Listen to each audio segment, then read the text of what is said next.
Now, turn off all the lights and get ready to never sleep again. I found a place where pain does not exist. Noah had broken up with me after 3 years over some reason that I still wasn't very clear on. And to make matters a little bit worse, he had dumped me for my best friend Camilla. I had lost a boyfriend and a close childhood friend, all on the same day. And then I had fallen and scraped my left arm on a brick fence because I was crying so much that I didn't see the abandoned skateboard on the sidewalk and tripped over it.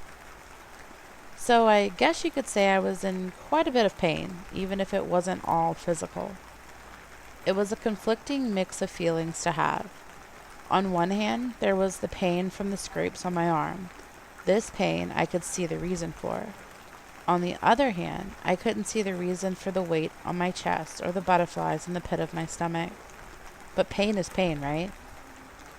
After keeping myself isolated in bed for 2 days, I finally decided to do something else instead of wallowing in my pain. My first idea was to go for a walk. I went alone, sneaking out before my dog Milo saw me, as I wasn't ready to be with anyone else quite yet. I left my house late in the morning and headed towards the woods across the road. I knew a lot of people walked through there on a regular basis, although usually in the evening, but again I was looking forward to being alone for a bit longer.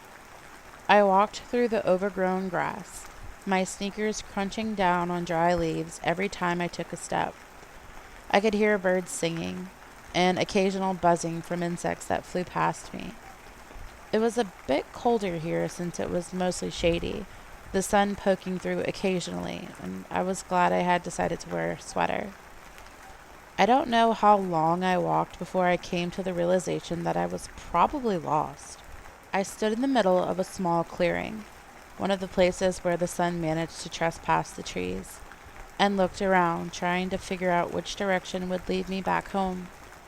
I thought that I had probably been walking in a straight line anyway, so after a few seconds I decided to simply turn around and walk back that way.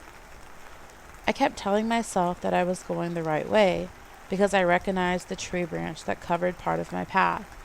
But the truth was that I was grasping at straws at this point. I kept walking and I eventually found myself back on the road. I was relieved for a moment before I realized that something was off. For starters, my house wasn't across the road where it should have been. Actually, there weren't any houses here at all. The road simply separated the woods from a large field of flowers that I had never seen before. It was also warmer here. Warm enough for me to roll up the sleeves of my sweater.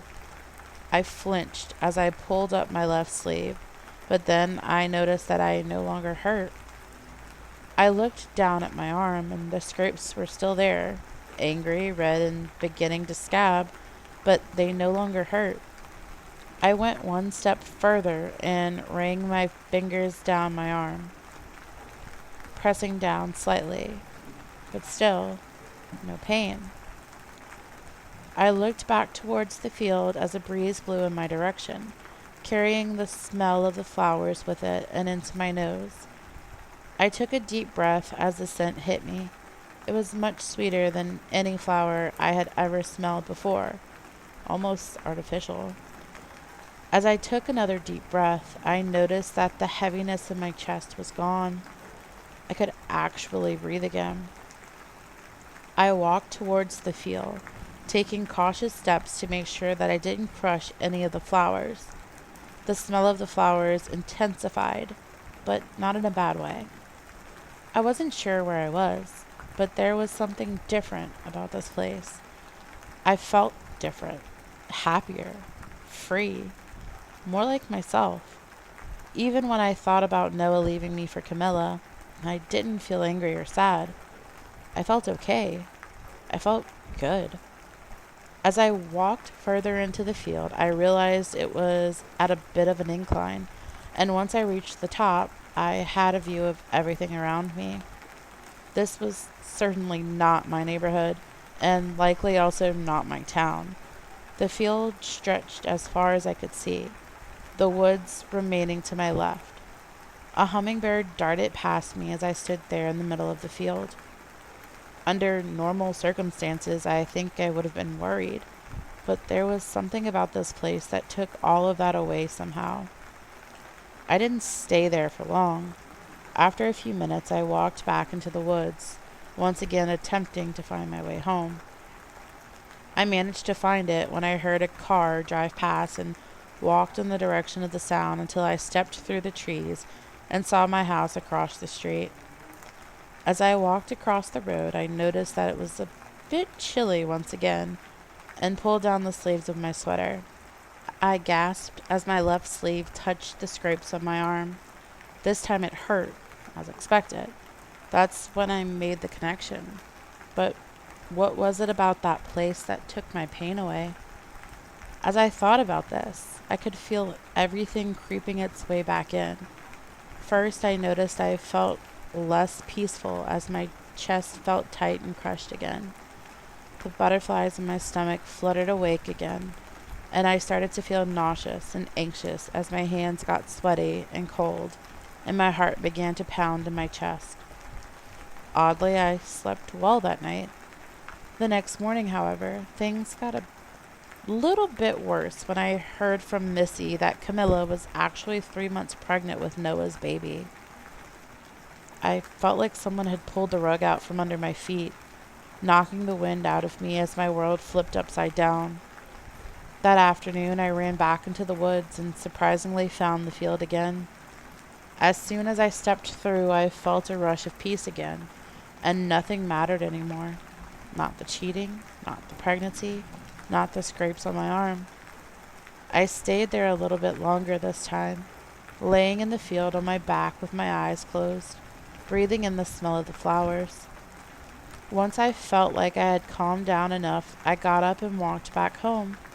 Stepping back into my regular world was like a punch in the gut, as all the feelings came flooding back once again. I didn't sleep at all that night. I had nightmare after nightmare. I was running through the woods, running from something that I couldn't see, but that I could feel looming over me, heavy like humidity after a hot and rainy summer day. No matter how fast I ran, or in what direction I went, I could not find the field. The next morning, I got up before sunrise, planning on spending my entire morning in the field. I let Milo out to do his business first, and when I walked back out to get him, I found him dead in the middle of the road. I doubled over on the side of the road, feeling sick, but there was nothing in my stomach for me to throw up. I ran into the woods until I stepped through into the other side, where the feelings evaporated once again. I fell asleep in the field, and then reluctantly made my way back.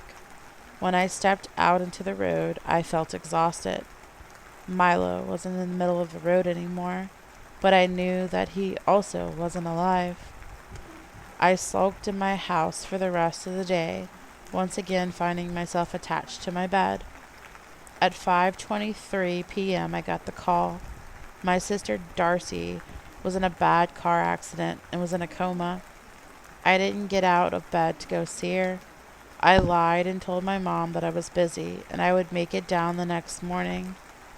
The next morning I still didn't get out of bed.